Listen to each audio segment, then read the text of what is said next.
All right, today we're going to talk about an interesting topic that I know little to nothing about with special guest Ryan McRae. How you doing, Ryan? Good, real good. Good. So Ryan and I met at a Mike Vardy is the connection here. We met at a productivityist meetup at WDS a million years ago.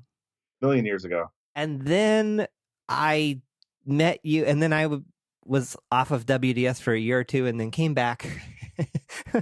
This story is just emblazoned, or not story, this situation. So there's this huge line that wraps around the Arlene, or whatever the building was, the theater in Portland where WDS is, the World Domination Summit, for those that don't know what it is. Anyway, we're standing in line, and Ryan was there with his friend, Ryan. And Ryan only has one arm. And as we're standing, I'm the two-handed Ryan. So there's two-handed Ryan, and then there's one-handed Ryan. Right, and I don't know either of you hardly at all, but we're just making conversation. And Ryan, the other Ryan, I think he's holding a notebook or something in one hand or something, and you turn to him and say, "Here, can you hold my cup of coffee?" And I was just like, oh my gosh, this guy is a little irreverent. He's funny. He doesn't take himself too seriously. And so you have a whole thing around ADHD, and I was really curious to learn more about that. So Tell everyone what your thing is around ADHD. All right. So my thing is that I help adults who have attention deficit hyperactivity disorder. And you might have heard it as ADD, and now they just call it ADHD. Is it the same thing? A bit. So ADHD, it kind of comes in three flavors. It comes, you're either inattentive, you're hyperactive, or you're both, which they call combined. And so that sounds worst. Yeah. So ADD people, you would just say they're inattentive. They're not hyperactive. ADHD people, they're hyperactive. So, there's a lot of misnomers and confusions. And so they're like, all right, let's just call it this. And so my personal brand, I'm just the inattentive. And so if you think of it like a classroom, I wasn't the kid who couldn't stay in his seat. I was the kid looking at out the window, just lost to the world and could not really snap back.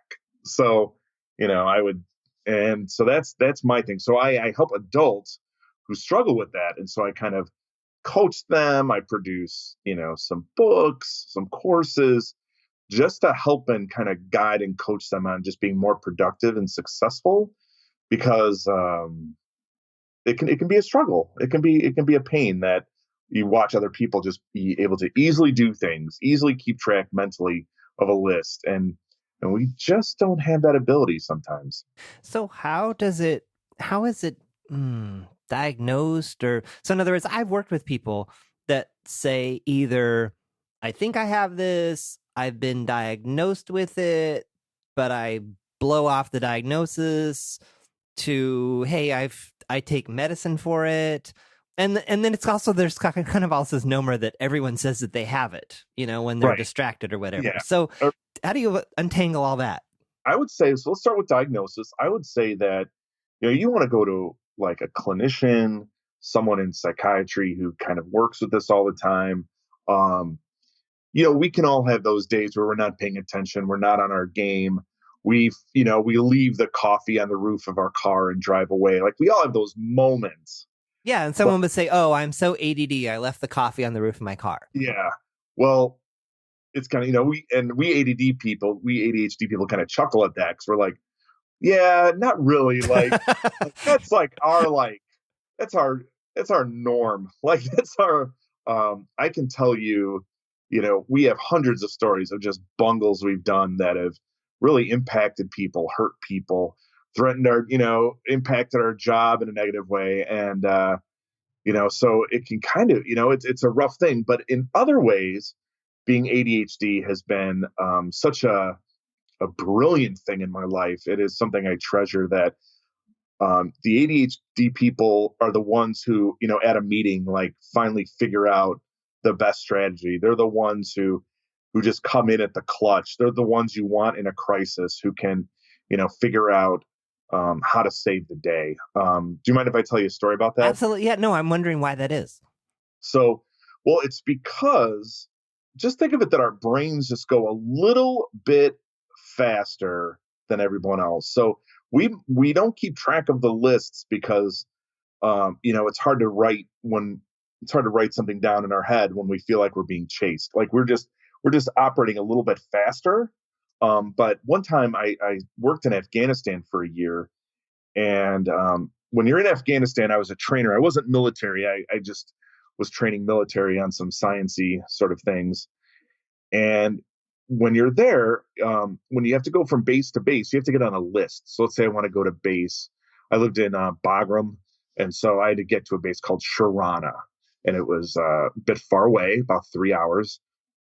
And you have to be on a list, and they hold that name on that list for about 9 days, up to 9 days. On that 10th day, you're off the list.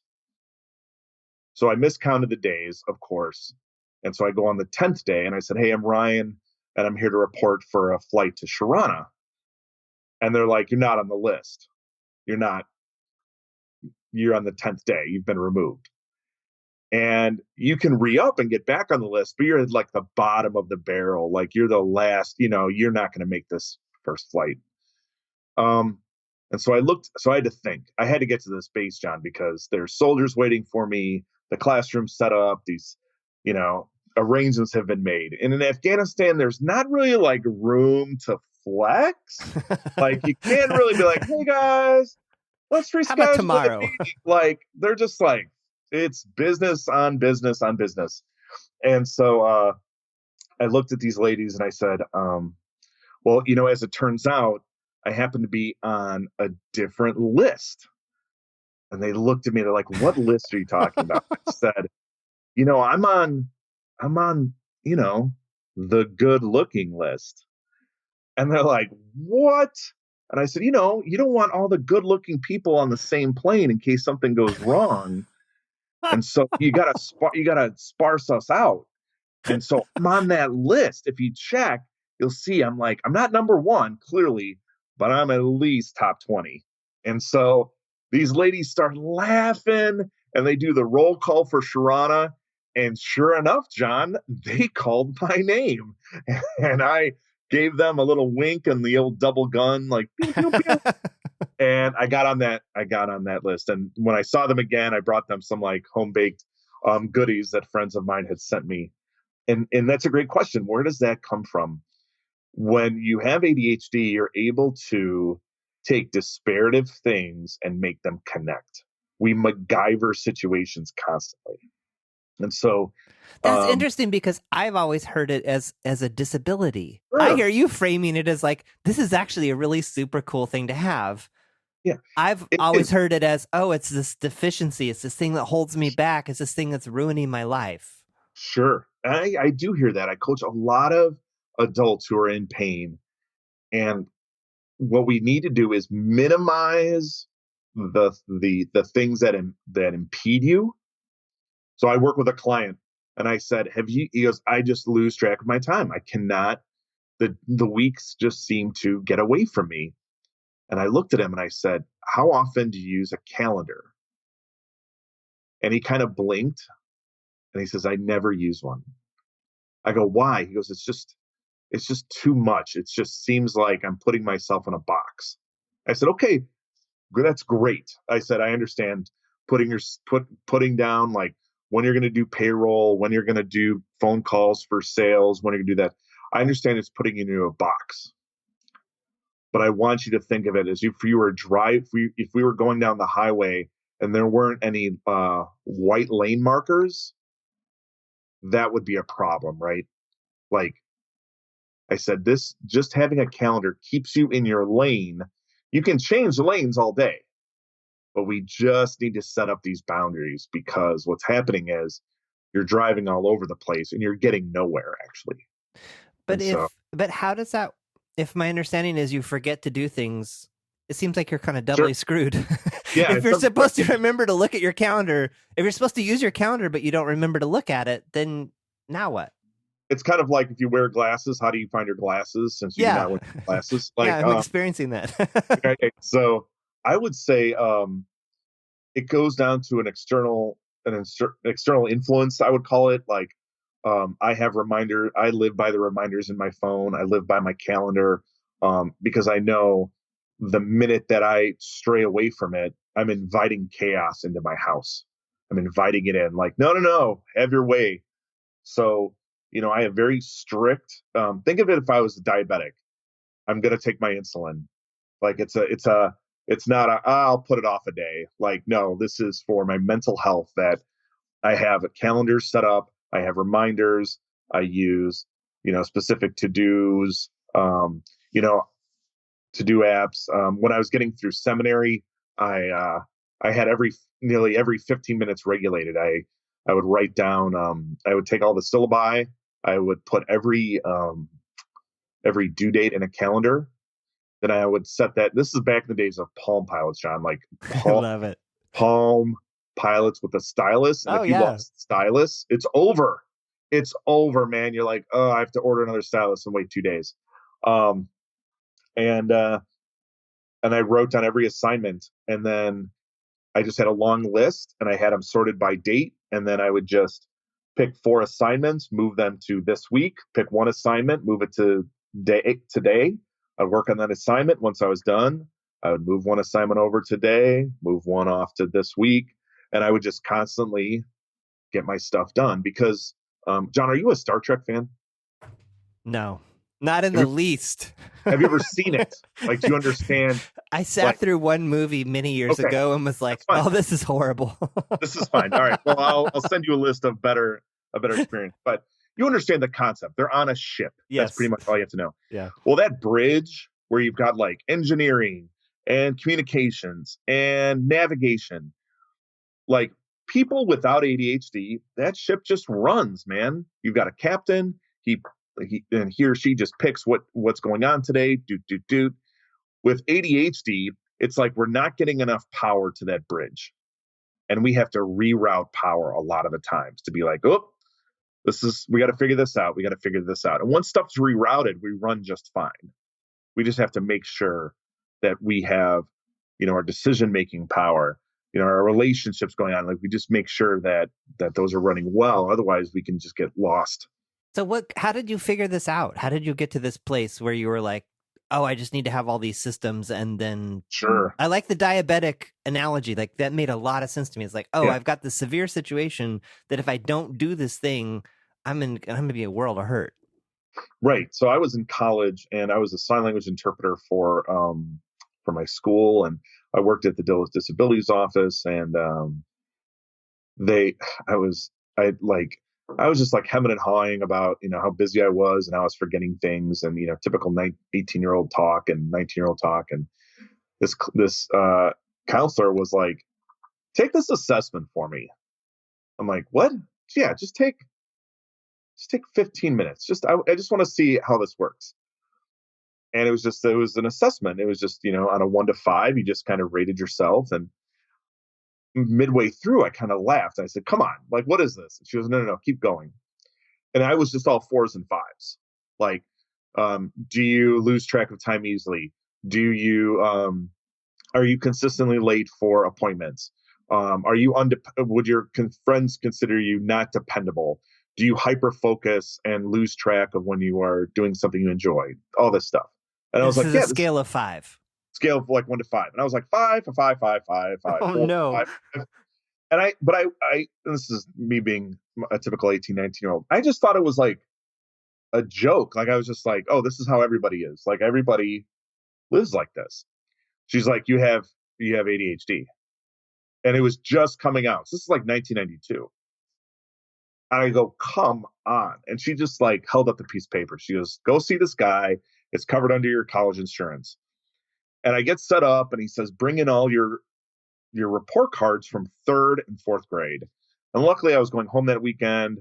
I'm like, hey mom, I need all my 3rd and 4th grade report cards. She's like, for what? And I'm like, oh, it's school project.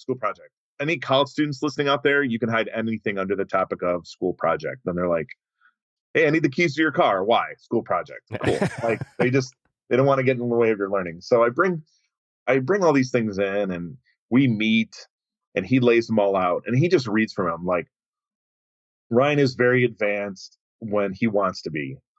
Ryan is not. Ryan rarely has a pencil for class. Ryan is our absent-minded professor. Like, once Ryan loves a topic, he becomes the expert at it. Like, it was those things. And he goes, I'm not really the clinician goes, not really diagnosing you with ADHD. I'm just kind of pinning the ribbon on your lapel. Like, he's like clearly that you are textbook. Like, you should be in our DSM-4. So, and I was like, yeah, okay. And then I started, as I do, researching that topic. Like, what is this? How do you do this? Now, remember, this is pre-iPhone. This is people having, I had a paper. I used a paper calendar. It was like those little notebooks you get in college, I bought one. It was new, and I was like, this is going to be my best friend. And I wrote in it. Everything went in there. Everything. And this is pre-email. Yeah, I was just gonna say, no email, no cell phones, nothing. You and I are dinosaurs, right? Oh. And I just had it coded, and I studied, all the like Zig Ziglar and how he managed time, and I studied, everybody who was coming out with the plan. What was the big planner that was around in the 90s? Oh, the Franklin Covey. Yeah, the Covey planner and the big binder. Yeah, I totally had one of those. I remember getting my Franklin Covey, and my fraternity brothers were like, what is happening to you right now? I'm like, and something clicked, because like I started showing up early to meetings. My grades improved. I got ahead on assignments, and that painful waiting till the last minute feeling was starting to, and I had my moments, I'd screw it up, but I was like, oh, this is how everybody just naturally does it. And so I was like, okay. And then I kind of built those systems into my 20s and just kind of locked them in. And then like iPhone stuff came out, and technology kind of changed and I was, when you could, I remember being able to write something in my calendar and have it change on my computer instantly. And I was like, oh, it is a brand new day. Yeah. Like, this is it. And so I just became into that. And I really didn't like go to the ADHD conferences. I didn't kind of keep up on that because I was managing it okay. So understanding that neither of us is doctors and we're not giving medical advice here, what are the different ways that, like, I've heard of it being treated with medicine, but I've also heard people say, yeah, but the medicine has horrible side effects. So what are the different ways for managing this? I say that, I'll be honest, I don't take medication. I went to take Adderall, and I was allergic to the animal protein that does the time release part. And I broke out. I was at work, by the way. I broke out in hives. Whoa. And I don't mean like slight hives, where like parents were like pulling their children away from me. Like hives, like, oh, you were like in a retail environment. Yeah. Oh, so no. And then and because I was on the Adderall, I was super hyper focused on the itching. Like, I couldn't get it off my mind. And so the doctor's like, you're allergic, and so Benadryl is your current diet this week. I'm like, great. So the swelling finally went down and the itching stopped, but I was just like, I'm good right now. So I kind of didn't take it. And I'm not against medication. I'm not. I think it can correct a lot of things. It could be a chemical issue that really is causing people a lot of issues with dopamine and serotonin. That's one of the reasons you have ADHD, is your dopamine levels are off.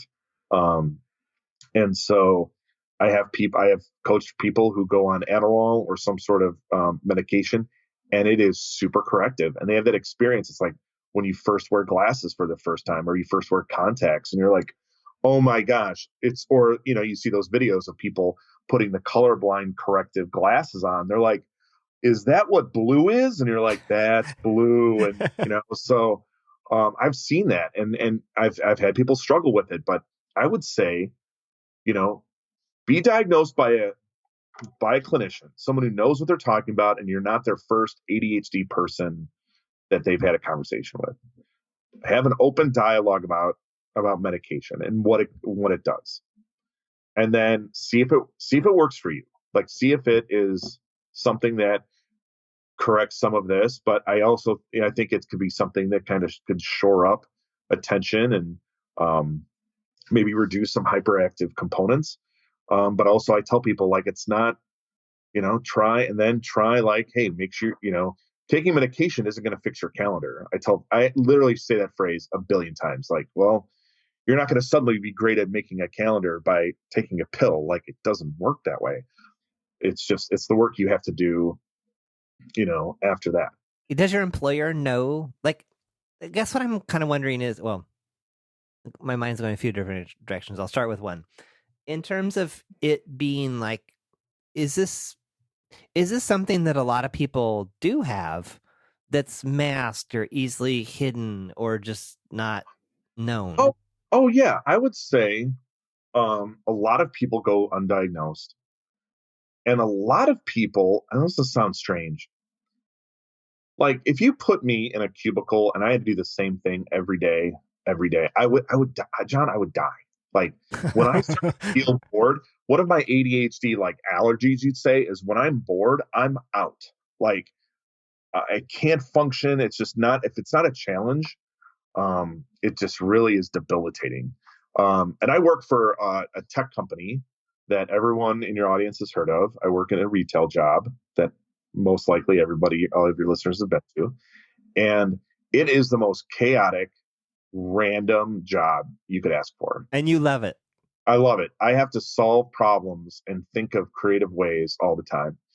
And I'm able to do that, with empathy, with figuring out something technological. One time I was helping a customer, and I deal with some sad things. I deal with some sad issues. A woman's husband had died about a month ago, and she didn't know his ID to get into his phone to get photos.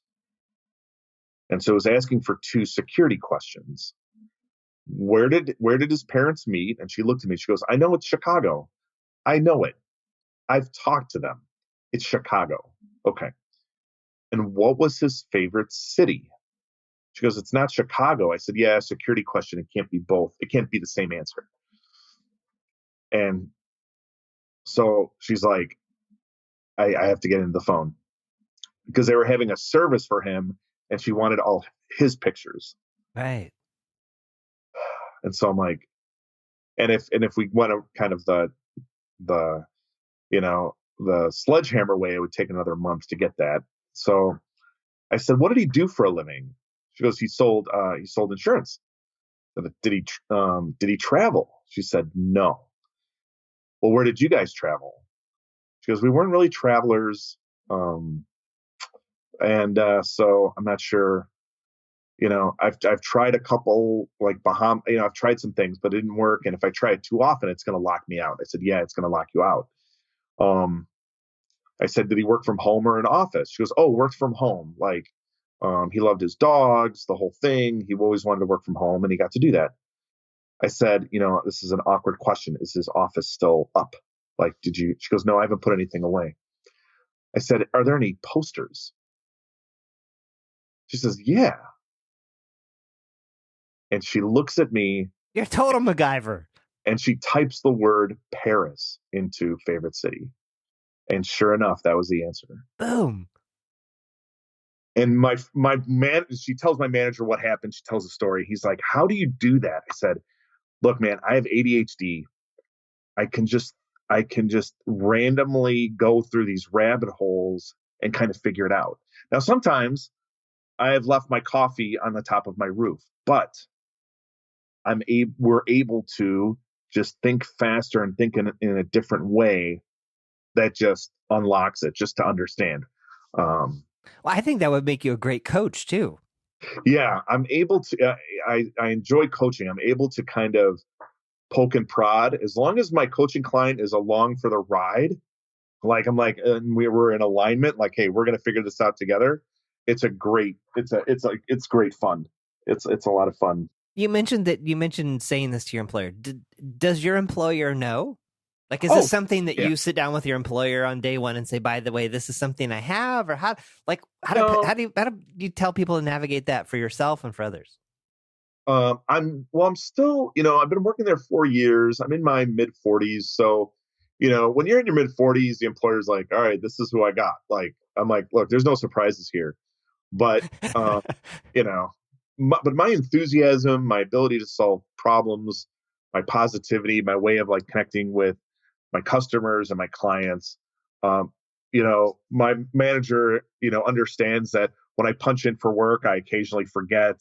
When you know what I mean? Like they're kind of like, okay, yeah, Ryan might have forgotten X, Y, Z, but boy, he can talk someone down off a technological roof. So So that's interesting. So you're able to, so they're understanding in that way because they know that you're going to more than make up for it in other areas.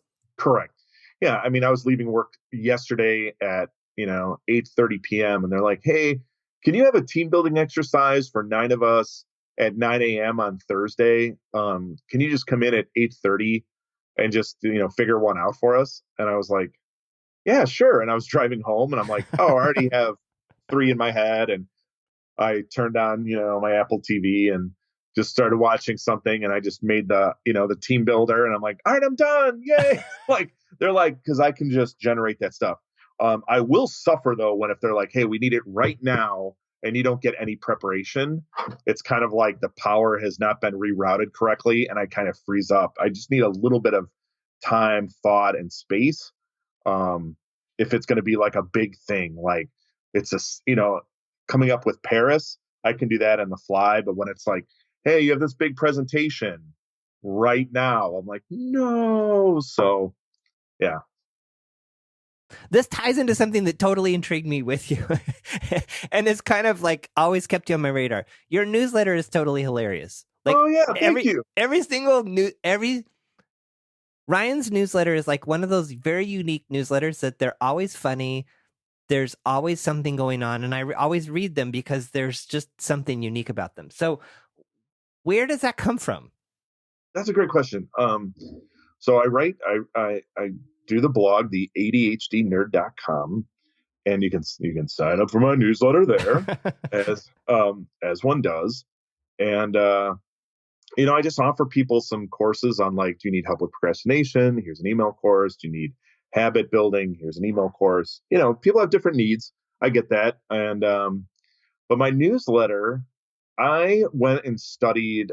So when I went to start writing like blog posts and newsletter stuff, I was like, all right, what do I enjoy? I enjoy stuff that's a bit random, stuff that I can apply. If I look at a newsletter and I have to like scroll 7 or 8 times, I'm like, oh, woof. Like this isn't a newsletter. This is a blog post. Like, so I'm like short and sweet. And so what I do is I'm a big Evernote junkie. And so I just have, when I think of an idea, something random pops in my head, I just simply jot it down into Evernote. If I find something on Amazon I like, I put it in Evernote. So I just have like this little file of just, hey, newsletter ideas. And then when I go to sit down, I don't want to sit down to a blank page without any resources. So then I can just kind of go through there and simply write about that topic. And then ship it off. I put, if you're into newsletters, I recommend just like an image, just that as the title, so people know what they're getting into. Um, I'll put a TLDR at the top. Sometimes it says like too long, don't read, and then people can simply just scan it. But I enjoy writing those. I think they're fun. I don't do like affiliate marketing just yet, where I'm like, hey, buy this, you know buy these set of pens. I'm like, I'm not that guy yet, but which I appreciate. There's a couple newsletters that I'm like, I love it. They're like, hey, this is the best thing we found. This is the best this is the best coffee maker. I'm like, sweet. They did the work for me. So, what are the ones you like? Recommendo. And I'll send you the link for that. Yeah, And do you can that. put it in your show notes. They literally like, here are 4 things we love, like a movie, a TV show, something random from Amazon that's very high quality and affordable, and like maybe a podcast. And I'm like, sweet. And I'll buy from them. I'll check my newsletters and I'll forward those to you to show you which ones. Oh, they're fantastic. So when you sit down to write, do you? So you mentioned that you just ideas and things just kind of come to you. Is that how you write, or do you just dig through this? Some people call it a swipe file. Yeah. I would probably say 40% of the time I'm digging through the swipe file because I might want to be like, talk about this, but also mention this. So I'll kind of dig through that swipe file, but sometimes I'll just be, I'll sit down to write and I'll be like, all right, what funny thing happened this past, 2 days? And I'll kind of flip through my email or my journal and be like, oh yeah. That right there, that's the gold. And just kind of write about it, or just a blunder I've made. I think people who do a lot of internet work, they don't really talk about their mistakes enough. And when I hear just like success story after success story, I'm like, ugh, Not my gross. life. Yeah, I'm like, why? Like, come on. Like, I appreciated one of your last podcasts. You're like, hey, my overnight success took 5 years. I'm like, yes, that's exactly it. Where, I'll tell people how I did work for Charity Water while I was in Afghanistan, when I saw them at WDS and World Domination Summit, and I got invited to their ball, and I was staying with a friend, and I was cleaning out my room. I was staying there, and I threw out the tickets to the ball that I was leaving for the next day. I threw them out in a Starbucks trash can, dug through their trash, and couldn't find them. And I had to like hustle when I got to New York to get them again, and it worked out. But I was like, who throws away charity? Like, you're going to a ball in New York City. Who throws away the tickets? This guy does, And then it was like a joke, and yeah. So material is all around you. Oh! I develop it and nurture. Yeah, these things just occur, and yeah, and you just write them down. I would say anybody who's doing a newsletter, you should never be stumped for story. Just write down the stuff that you learn and experience, and then maybe something you love, and that is enough for your newsletter. That is, people are like, oh, it's gotta, like, the thing about a newsletter is you have to drown people information because they know the next one's coming. Like, you don't have to. It's not 19 bullet points. Just, hey, here's some things I found out about. Great, and then and you just build on that consistency. I'm not a super consistent guy. I'm like once a week, maybe every 2 weeks. I just try to put out stuff that I think people will enjoy and that I enjoy. So I love doing it. Once I stop loving doing it, I'm gonna just be like, once I'm bored, John, I'm gonna be like, nope. But it's hard to it's hard to be bored on that, just because. Now, does the newsletter and the personal work that you do with people, does any of that relate to your day job, or are those kind of two separate worlds? Two separate worlds.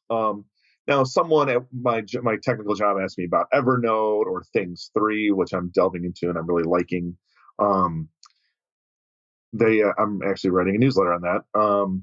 Yeah, I will talk about, or if they're like, hey, I'm trying to do this internet thing, and I'll just, on one of our computers, just type the ADHDnerd.com, and they're like, oh my God, that's you.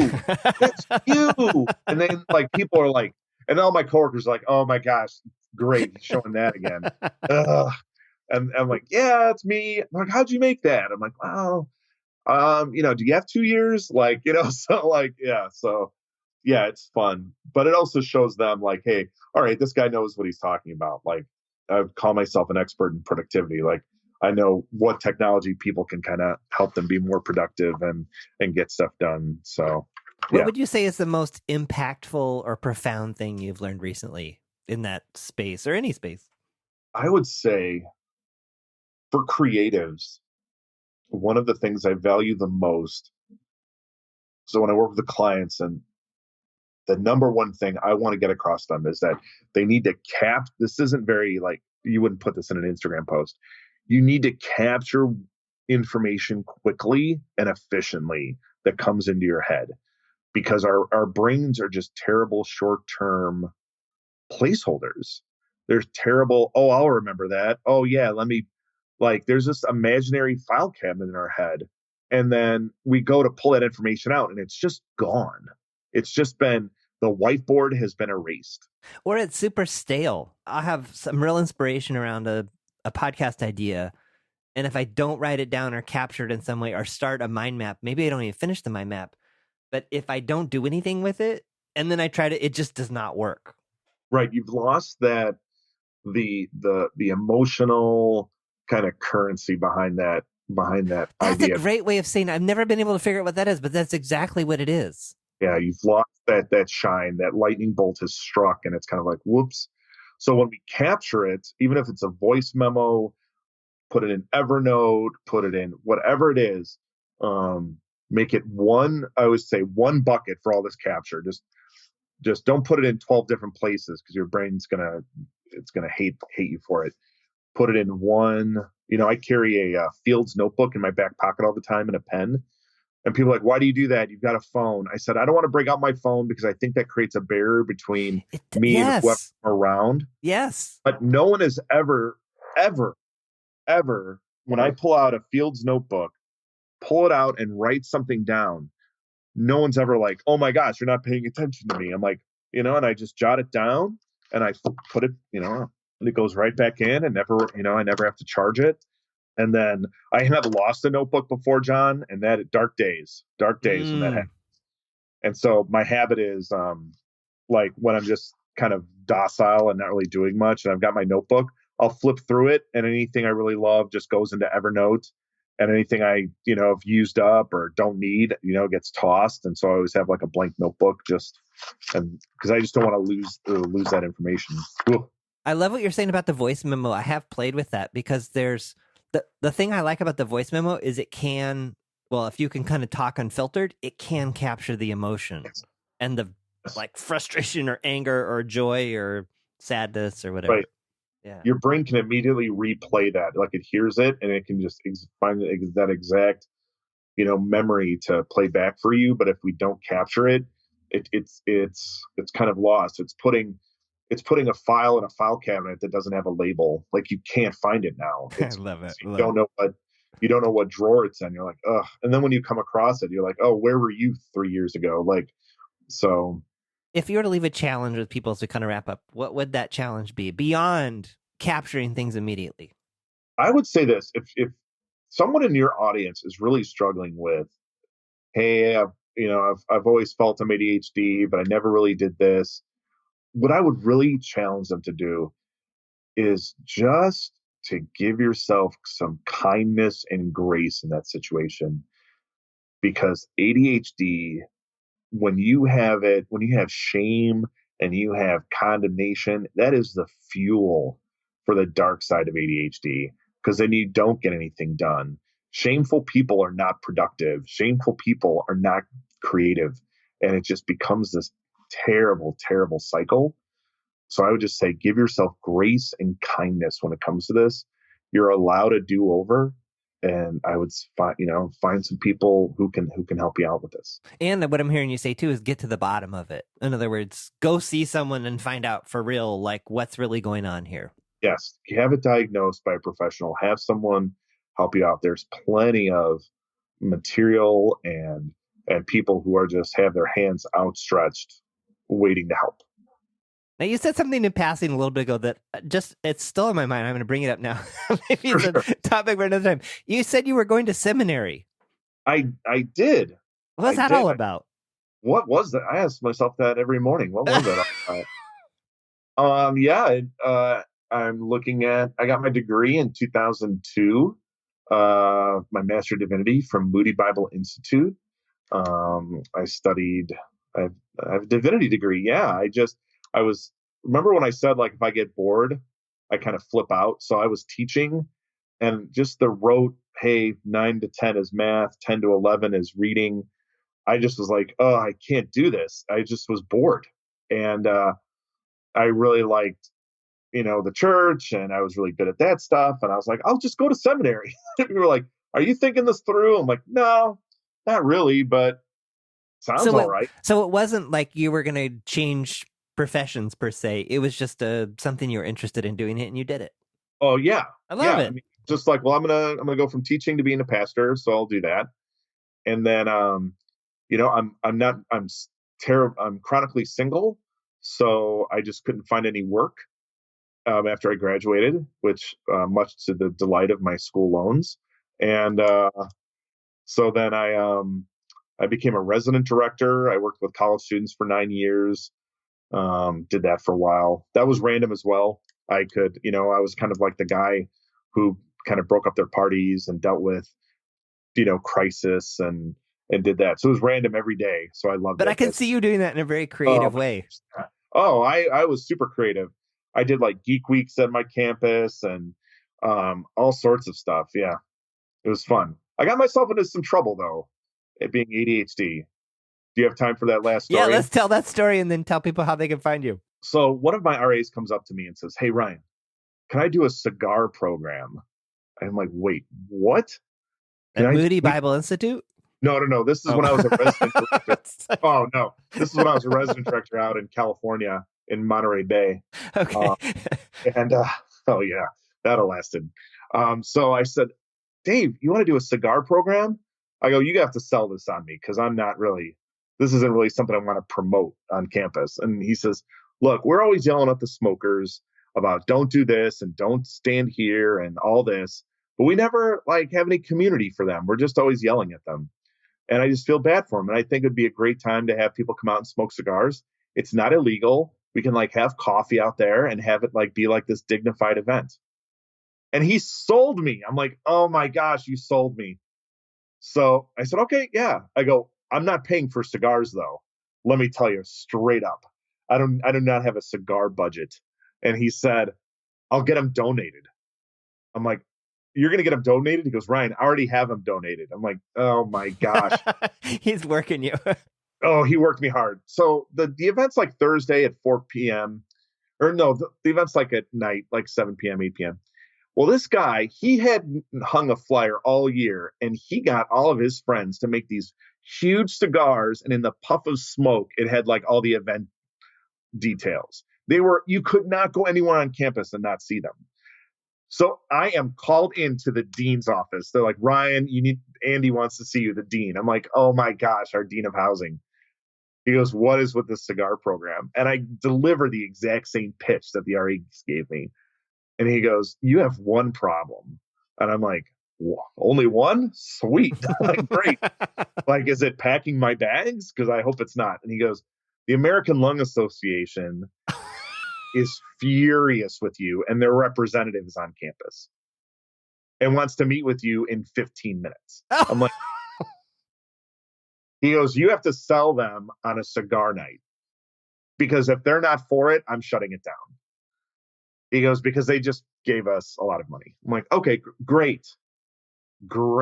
And so I meet with them and my ADHD has never kicked into a higher gear. And I gave him the exact same pitch the REs came. And I said, "Listen, if you hand out t-shirts and flyers on my campus, all the non-smokers are going to take them. But I've created an event where you can target all the smokers on my campus." Oh my gosh. In one fell swoop. So how about this? How about you provide the coffee and the donuts and you can come and hand out literature, t-shirts. And they're like, "Oh my gosh, this is so great." I go, "I can't stop them from smoking. It's legal on my campus, but I'll provide the smokers." And so I had to tell my RA, I'm like, "I can either shut down your event or have the American Lung Association come." I go, "And they're bringing donuts and coffee." He's like, "I don't care. Sounds good to me." And so my dean to that day is like, Ryan McRae is the only person who's held a cigar and a cigar program for the American Lung Association. And I'm like, "Thank you very much, ladies and gentlemen. Thank you very much. I'm here all week." So that's literally to this, I worked there 10 years ago. Or yeah, Monterey Bay still tells that story. They're like, "Man, no one could program like that guy." So yeah. So where can people find more about you and get your newsletter and all your good stuff? They can sign up at you can come find me at the ADHDnerd.com. And if they go to theadhdnerd.com/John, there'll be a free book for them just for listening to me ramble about all of my blunders and tropes right there. So yeah. All right. Well, thanks for coming by. Well, thanks, John. This has been great.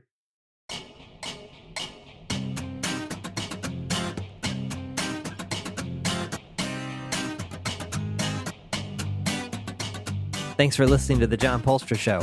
Notes, links, and all that other good stuff for this episode are at johnpolster.com/podcast. Send your questions, ideas, or a simple hello to podcast@johnpolster.com.